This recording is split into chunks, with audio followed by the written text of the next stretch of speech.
Today on the table I have the Taurus PT92 AF-D and the Canik TP9 V2.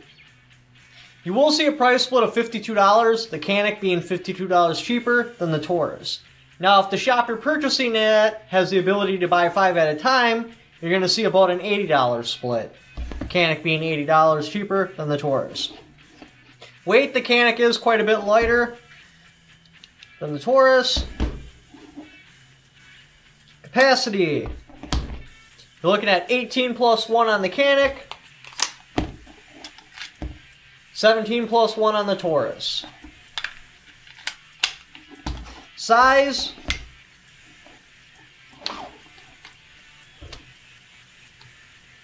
the Canik is slightly taller, even with the mags out. But it's not as long. And it is slightly skinnier. Sights, the Caniks, you get a nice 3-dot system. It's even got a line in the middle. I like these sights quite a bit. Taurus, you also get a 3-dot system. Your dots are a little bit finer. You don't get the line in the middle. I still think they work great. Both have accessory rails. Both come with 2 magazines. The Canik is a slightly easier disassembly. Don't get me wrong, this is very easy as well. You just slide your little lever down, slide comes off. But for me at least, I think this is just an easier design. When you purchase the Canik, you're going to get a very quality hard case. You're going to get your second magazine, like I said, a different back strap, speed loader, trigger lock, cleaning brush. Now you do get a holster. Myself, I think this thing is useless. I wouldn't use this at all. Basically with these style of holsters, there's 2 different kinds. There's the kind that squeeze together and put tension on the firearm that way, eliminating the need to push a button. But they're a little bit harder to pull, and it eliminates your ability to do a stealth draw. For whatever reason, they move the button on the inside, so you're not getting the advantage of the button or the advantage of the clamp style. And it's actually quite difficult to draw, and it's got this on here like you're going to go riding horseback or something.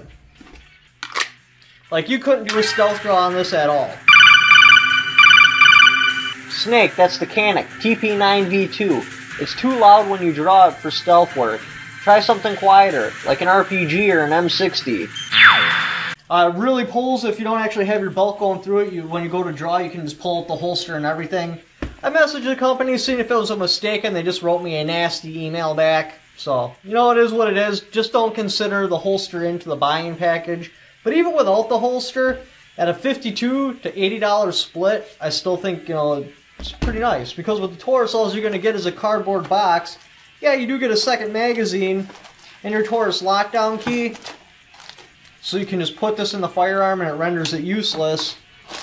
But that's about it. You don't get your nice case, you don't get your speed loader, your holster, cleaning brush, trigger brake.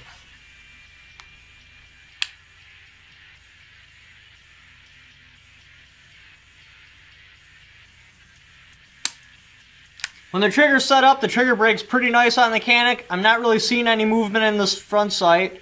Now when it's decocked,